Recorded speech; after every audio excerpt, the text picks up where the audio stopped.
Christmas, where we unpack some behind-the-scenes ideas from the reality show Happy Place Homestead. And this week on that reality show was the soup night. And so we're going to talk about soup.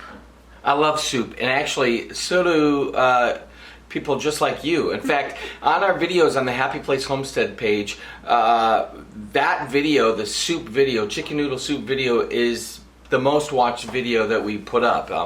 And it's amazing to me how many people have strong opinions about chicken noodle soup. It really is. That, like you said, every week, that video, the secret to the best chicken noodle soup or something to that effect, is always ranking up in our top 2 videos every week. It's crazy. And we get some really nasty comments from people about this. You talk too much. MSG is horrible. This is a terrible recipe. I mean, just da-da-da-da-da. The opinions are just unbelievable. But for the truth is, on that video, that was one of the first ones we put out within the first 5 or 6 videos we ever put on this channel. And so, whatever, we didn't know what we were doing, so shut the crap up and just listen, because it's an amazing recipe. It's good, and we still love it, and it hasn't affected us at all. Oh, no. So here's the interesting thing about soup. Like, I love soup partly because my brain makes me think that I'm not going to get fat if I eat soup, because it's basically just a liquid, and so I love it because basically it's just like drinking water with flavor. Yeah, so I do think it is a healthy option because it's lower calories because you're filling up on liquid, as long as it's not the really super yummy, delicious, creamy soups, which those are really good. Yeah. The thing about this episode is we wanted to invite you, as if you lived in our neighborhood, to our house. We talk a lot about kind of building community and relationships with people on social media, and that's what we're doing here. That's why we've invited you into the Happy Place Homestead. But we do these events in our area that are for the local community to come and gather and to get to know each other, and that's what we invited you into. And so in some ways the episode was just a little bit of a sneak peek into what happens here on the homestead on a regular basis. It's not just us going out and working on fencing and trying to make sure that we have whatever vegetables picked or not. I mean, we wanted to show you that we're also trying to figure out ways to include the people that are around us into the things that we love to do. And we love to, of course, eat. And we love to fellowship and learn from people around. So this episode is kind of a community episode, and you're part of our community. Yes, because we do. At the Happy Place Homestead, it's not only a physical location, being a farm for our home, for our family, and a place that we love to collect and interact with those around us in our immediate area. But on this channel, the Happy Place Homestead is hopefully a community for you to be a part of also. And so as far as a physical place, we have done many things through the years that help to promote community. We do this thing called Underground Church that we've done since we were in college. You'll see that on another episode.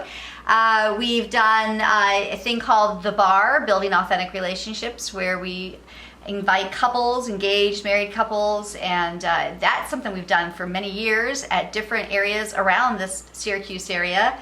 And so the soup night was just, it's been, I have to say, of all the things we do though, the soup night is one of the favorites of everybody. Even we've done potlucks, we've done dance parties, and yet the soup night reigns king of the favorite things that we do. Rightfully so. People come from all over. They bring their special soups, so what they're most known for, what their family loves. And we're not making it like it has to be healthy. We just are looking for a diversity and differences. And what I love about this is that certain people's kind of families have traditionally given these or made these soups on really important gathering days. And so, in fact, we brought, I had a neighbor this year who came over who was known for his chili, and so that was pretty awesome. And even though it's not technically a soup, we allowed it. It's liquidy. So we had fun. I mean, I think that's the whole point, is you get to know people that you normally wouldn't really get to know, and so we had that.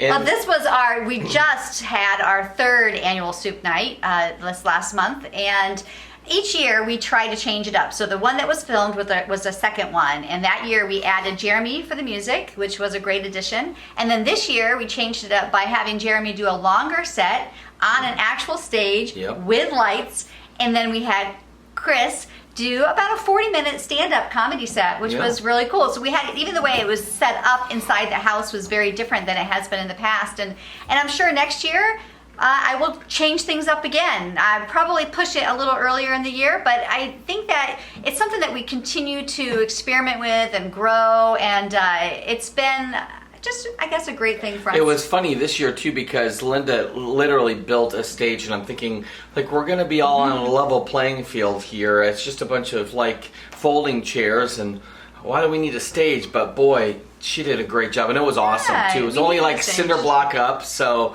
but it really kind of made a difference and a good feel. We might be able to put some pictures up of that, but. So we're really interested in finding ways to just, like, what would get a person to leave their house and come and do something and hang out. And so food seems to be the great... Alcohol does that too. Yeah. That's the bar. I'm not afraid to say that we have alcohol at our events. It sure helped with the comedy. We are Catholic. You're right.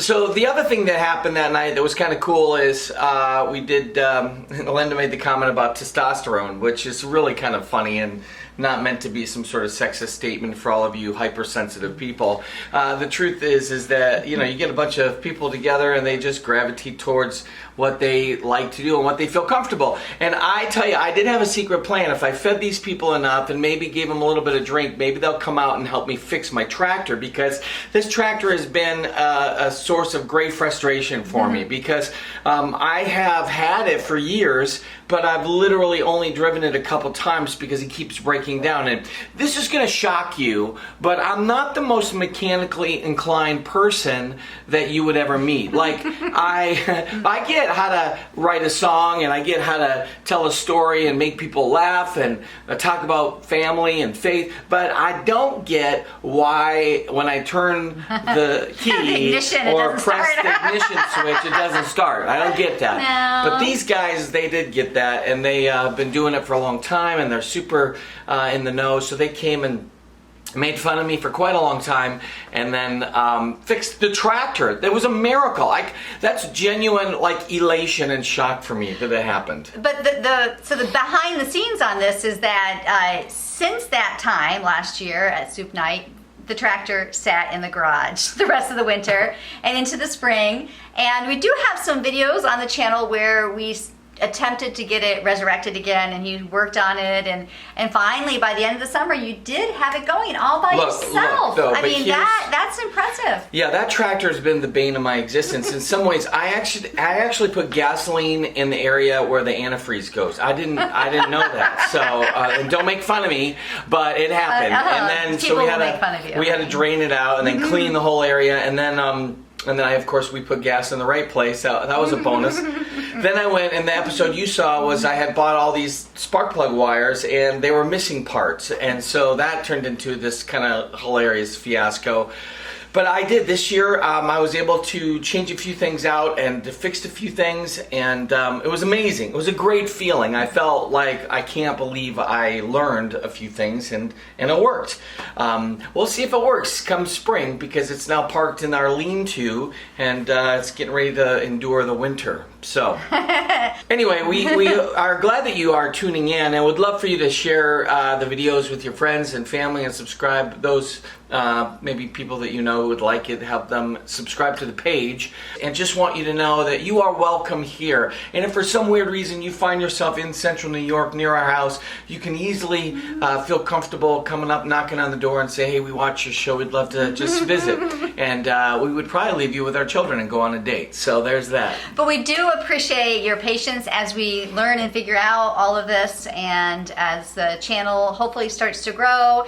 We appreciate any sharing and encouragement, comments, likes, all of that kind of stuff that you do in your videos. We just really appreciate it. We do genuinely appreciate it. Special shout out to those of you who've been following us on this journey, and hopefully we'll have a lot more for you to come. So tune in next week, and I think you're going to love it.